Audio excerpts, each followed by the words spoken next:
Coming off their dominating Week 1 performance against Wyoming last week, Arizona State would look to exact that performance in Week 2 versus Mississippi State.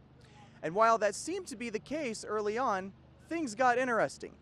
And you might say they seemed to yo-yo out of control. The Sun Devils kicked off their second game ever in the Big 12 Conference on Saturday night, facing off against their SEC opponent in the Mississippi State Bulldogs in front of a packed Mountain America Stadium. Arizona State established the run game on offense early and often throughout the game.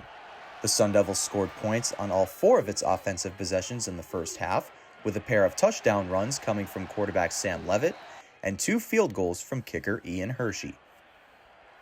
On the defensive side of the ball in the first half, the Sun Devils came up with big plays against the Bulldog offense in both the run and pass game.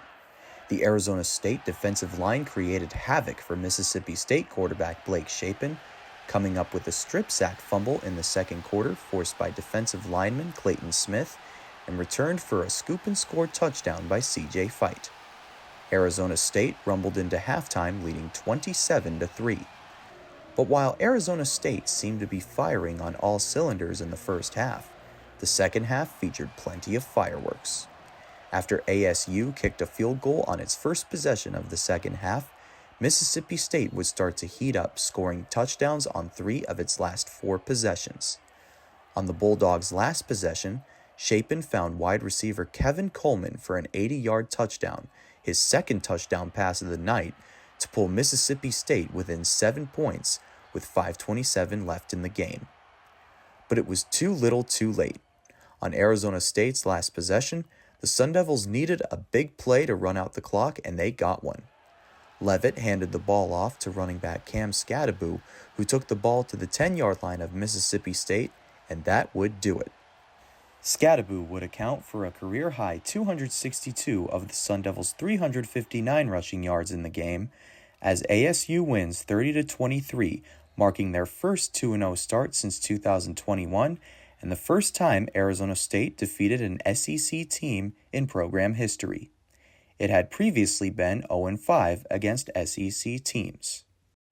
I knew from last week, coming out of a Mountain West game and beating them by 40, I knew that Coach Arroyo and Coach Dillingham were going to put this one on my back if I needed to be on my back.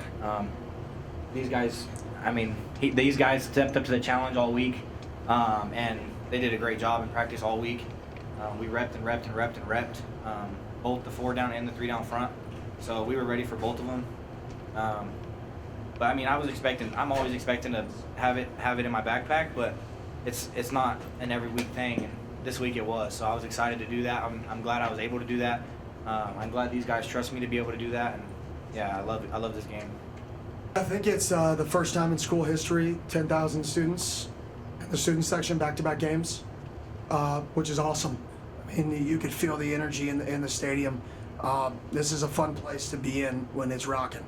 And hopefully, we can go out and play good football on the road the next 2 weeks and come back to another rocking stadium.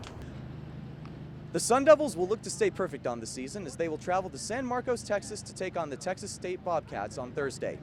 Kickoff will begin at 4:30 p.m. Arizona time. Reporting in Tempe, I'm Ryan Posesnik, Inferno Intel.